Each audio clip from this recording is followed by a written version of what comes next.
Hey tribe, how's it going today?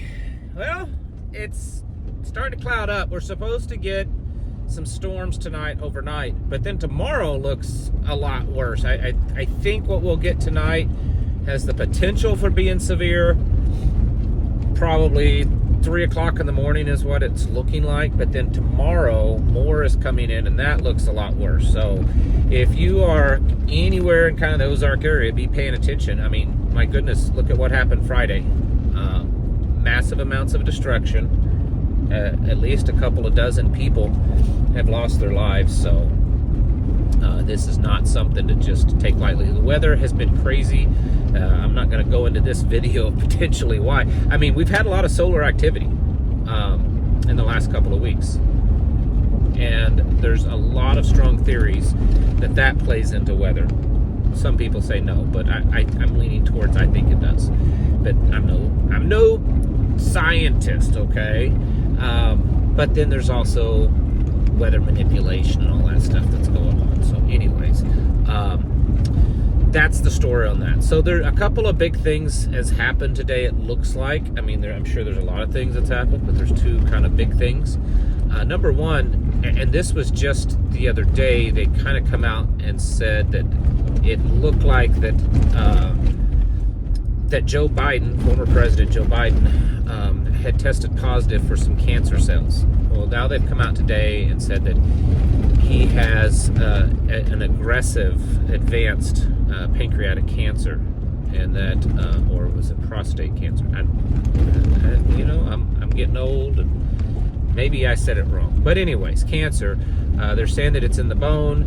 I read a little bit of it. They said that they believe that it's that they can still control it, that it's not so far gone that, it's interesting to think that let's just for 1 minute, let's say all this is absolutely true and that, everything else up until now, that means that if he had ran instead of Kamala, and it's possible, I don't think he would have beaten Donald Trump, but he probably would have done better than Kamala, as crazy as that sounds.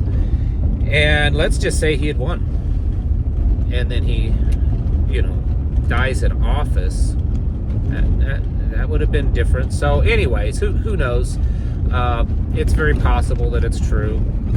But that came out. But what's interesting is that before that, it came out in the news that Iran has basically responded to all this talk from the Trump administration, basically demanding that Iran,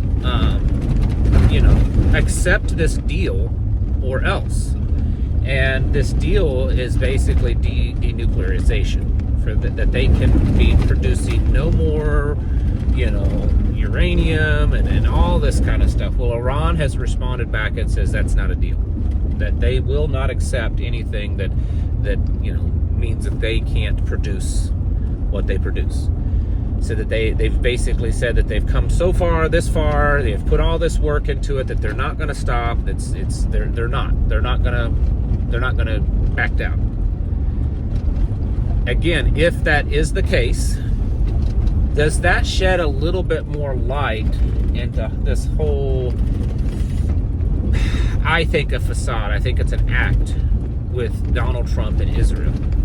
I have pointed out numerous times in the last couple of weeks how really weird and strange that Donald Trump went from being probably the biggest supporter of Israel as a president to being the first president since Israel became a state to seemingly turn his back on Israel, to condemn them, to not support them, and to snub them, all this kind of stuff. And I said early on that I thought that this was maybe a good cop, bad cop kind of thing. And now that this is happening and playing out potentially with Iran, I think that's the case. I mean, this is just all theory and conjecture. But they want both Donald Trump, because this is the thing. You go back before the election and leading up to the election, and in the first part of his being elected, Donald Trump made it very clear that he despised Iran, said that they were the greatest threat to freedom in the United States and all this kind of stuff, and blamed them for his assassination attempts and everything. And so it was pretty clear he wanted to do something about Iran. And then all of a sudden now he's talking about making peace with them. So here's what I think's going on. And I could be completely wrong on this. And I guess the days ahead will prove whether I'm right or wrong. But both Israel and the United States wants to Iran. They want a regime change, okay? They don't want to just stop them from building weapons. They want a regime change to where they can control Iran, much like what happened in Iraq, what's happened now in Syria. They want to be able to control them. And so they knew that they didn't have enough on them. So they've tried to provocate, them, to push them, to try to get them to react, and Iran hasn't. Even with Israel attacking them, and they kind of went back and did this little show of force, which was ridiculous. They've not bit the bait, right? And so they had to create a reason to do something. And so I think that this has been devised, like, hey, okay, here's the deal. We will act like all of a sudden we don't like you, Israel, and we'll immediately buddy up to the rest of the Muslim world. And they'll probably just accept us like with loving arms, because they'll think, wow, finally America's got some sense, and they're not just, cuddling up to Israel all the time. They've actually acknowledged us. And so, well, Trump did that. And, a bulk of the Muslim world just, oh, this is great. Now we're going to have peace and business deals. We're going to make all kinds of money together and everything. And it made it look like that, hey, if America can do this with all these other countries, even Syria, then Iran should at least come to the table, right? They should just give in. And Iran didn't, and now Iran looks like the bad guy. And so the president and everyone else can say, listen, we tried. We didn't, we did everything that the Muslim world would want. We walked away from Israel, not blindly supporting them anymore. We've tried to fairly deal with the, other Muslim countries and make them feel just as important, and you still won't be reasonable. Okay, now you're going to face the stuff. And I think that's possible of what's happening. I also think that if what we're seeing right now with Iran continues to play through, it may be a precursor of what will happen with Russia and eventually with China, meaning that there's no way we're going to work out any kind of peace deal, that at some point they may back down. I mean, that they won't back down. You see, because Iran, Russia, and China, they're all really tightly connected. They've all signed agreements and publicly pledged their support to each other as allies. So they're very connected. And Iran is the smallest and the weakest of them. And so let's let Iran go out there and test the waters and stand up against the United States and Israel.